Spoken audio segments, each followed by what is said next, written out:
آپ دیکھ رہے ہیں مسائل کا حل چینل۔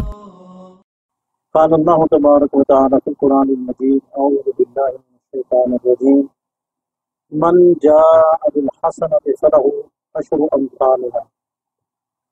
حمد و ثنا رب کائنات کے لیے، بے شمار صلاۃ و سلام سید الانبیاء سید الاولیاء محمد رسول اللہ صلی اللہ علیہ وسلم کے بعد حمد و صلاۃ کے بعد اللہ رب العزت کا فرمان من جاء بالحسنہ، جو شخص بھی لایا نیکی، جو شخص، اس کا کوئی تعین نہیں ہے کہ وہ امیر ہے یا غریب ہے، وہ امام ہے یا مقتدی ہے، وہ صحت مند ہے یا بیمار ہے، وہ مرد ہے یا عورت ہے، کوئی بھی ہے، جو شخص بھی نیکی لایا، نیکی کا کام کیا، تو اس کے لیے عشر و امثال یا اس جیسی 10 نیکی، یعنی کہ ثواب جو ہے وہ 10 کم، یہ ہے کم سے کم معیار، اور جو آخری حد ہے اس کا کوئی تعین نہیں۔ یاد رکھیں، نماز بھی نیکی ہے، روزہ بھی نیکی ہے، حج بھی نیکی ہے، اور زکوٰۃ بھی نیکی ہے، صدقہ و خیرات بھی نیکی ہے، حقوق اللہ حقوق العباد بھی نیکی ہے، فرائض ہیں، نوافل ہیں، سنن ہیں، یہ سب نیکی کے کام ہیں۔ لیکن یہ ثواب ملے گا اس کو جس کی نیکی اللہ کی بارگاہ میں قبول ہو۔ ہر نیکی کرنے والے کو ثواب نہیں۔ اگر ایک شخص نیکی کرتا ہے لیکن مشرک ہے تو اس کے لیے کوئی ثواب نہیں۔ ایک شخص نیکی کرتا ہے لیکن وہ رسول اللہ صلی اللہ علیہ وسلم کو آخری نبی نہیں مانتا، وہ نماز بھی پڑھتا ہے، وہ زکوٰۃ بھی دیتا ہے، وہ روزے بھی رکھتا ہے، لیکن رسول اللہ صلی اللہ علیہ وسلم کو آخری نبی نہیں مانتا، تو اس کی کوئی نیکی اللہ کی بارگاہ میں قبول نہیں۔ یہ قادیانی یہ نماز پڑھتا ہے، یہ قادیانی زکوٰۃ بھی دیتا ہے، یہ قادیانی روزے بھی رکھتے ہیں، لیکن ان کی کوئی نیکی بھی اللہ کی بارگاہ میں قبول نہیں ہے۔ کیوں؟